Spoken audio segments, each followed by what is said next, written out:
Good evening, everyone. This is What Does the Bible Really Say? Global Bible Reading with Angel and Joseph BRACCO. Today is January 15th, 2024, and my name's Angel. Number one, original OG of the Misfit Army Disciples and founder of Oneblood Breadbox Ministry and the Misfit Army Disciples. Our mission statement is to seek and save the lost, protect the weak, and those who are unable to protect themselves, and plant seeds by spreading the gospel of Jesus Christ. This is What Does the Bible Really Say? We are currently in the book of Joshua, part 96. I will be reading from the NIV version, coming from Bullhead City, Arizona. Pray that my camera stays on. No weapon formed against me shall prosper. Crossing the Jordan. Early in the morning, Joshua and all the Israelites set out from Shittim and went to the Jordan, where they camped before crossing over. After 3 days, the officers went throughout the camp, giving orders to the people. When you see the ark of the covenant of the Lord your God and the Levitical priests carrying it, you are to move out from your positions and follow it. Then you will know which way to go. Since you have never been this way before, but keep a distance of about 2,000 cubits between you and the ark, do not go near it. Joshua told the people, consecrate yourselves, for tomorrow the Lord will do amazing things among you. Joshua said to the priests, take up the ark of the covenant and pass on ahead of the people. So they took it up and went ahead of them. And the Lord said to Joshua, today I will begin to exalt you in the eyes of all Israel, so that they may know that I am with you, as I was with Moses. Tell the priests who carry the ark of the covenant, when you reach the edge of the Jordan's waters, go and stand in the river. Joshua said to the Israelites, come here and listen to the words of the Lord your God. This is how you will know that the living God is among you, and that he will certainly drive out before you the Canaanites, Hittites, Hivites, Perizzites, Girgashites, Amorites, and Jebusites. See, the ark of the covenant of the Lord of all the earth will go into the Jordan ahead of you.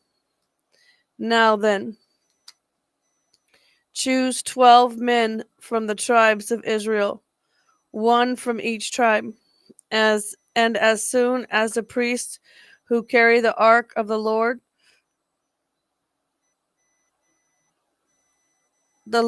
of all the earth, set foot in the Jordan, its waters flowing downstream will be cut off and stand up in a heap. So when the people broke camp to cross the Jordan, the priests carrying the ark of the covenant went ahead of them. Now the Jordan is at flood stage all during harvest. Yet as soon as the priests who carried the ark reached the Jordan and their feet touched the water's edge, the water from upstream stopped flowing. It piled up in a heap a great distance away, at a town called Adam, in the vicinity of Jerusalem, while the water flowing down to the sea of the Arabah, that is the Dead Sea, was completely cut off. So the people crossed over opposite Jericho. The priest who carried the ark of the covenant of the Lord stopped in the middle of the Jordan and stood on dry ground, while all Israel passed by until the whole nation had completed the crossing on dry ground. When the whole nation had finished crossing the Jordan, the Lord said to Joshua, choose 12 men from among the people, one from each tribe, and tell them to take up 12 stones from the middle of the Jordan, from right where the priests are standing, and carry them over with you and put them down at the place where you stay tonight." So Joshua called together the 12 men and he had appointed from the Israelites one from each tribe, and said to them, "Go over before the ark of the Lord your God into the middle of the Jordan. Each of you is to take up a stone on his shoulder, according to the number of the tribes of the Israelites, to serve as a sign among you. In the future, when your children ask you, 'What do these stones mean?' tell them that the flow of the Jordan was cut off before the ark of the covenant of the Lord. When it crossed the Jordan, the waters of the Jordan were cut off. These stones are to be a memorial to the people of Israel forever." So the Israelites did as Joshua commanded them. They took 12 stones from the middle of the Jordan, according to the number of the tribes of the Israelites, as the Lord had told Joshua.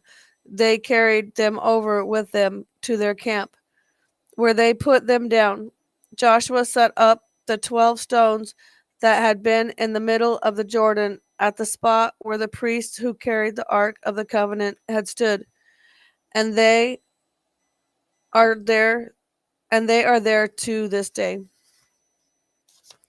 Now the priest who carried the ark remained standing in the middle of the Jordan until everything the Lord had commanded Joshua was done by the people, just as Moses had directed Joshua.